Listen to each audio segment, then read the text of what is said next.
Hi guys, welcome back to my channel. Today I'm going to show you how you can fix the Wi-Fi connection is a turn off or disabled when you after update your Windows 10 or 11. All you have to do now is you can type here to search services, and after that you can open this services and try to search LAN auto config here.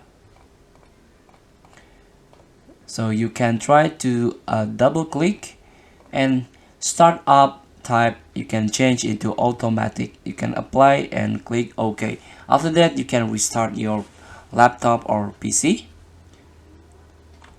And another settings that you can try is you can go to device manager. You can search here,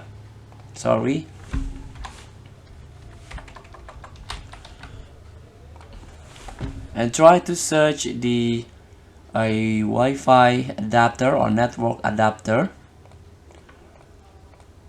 For example, here I use wireless USB adapter.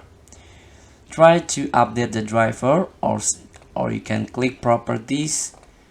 Try to update driver from here, or uninstall device or disable device, and you can re-enable after that.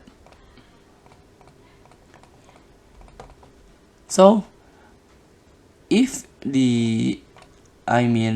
all the setting doesn't work, you have to change your adapter, or you have to check out your motherboard, for example, or you can try to unplug anything like keyboard, mouse if you use the wired, or you can unplug the USB and the USB Wi-Fi adapter if you use it.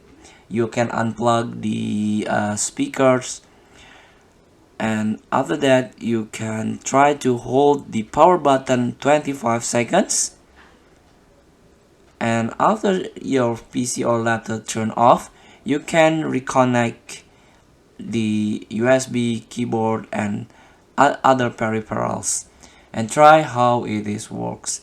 So feel free to try. Thank you for watching. Don't forget to comment, like, and subscribe, and so click the text button below. See you in the next video.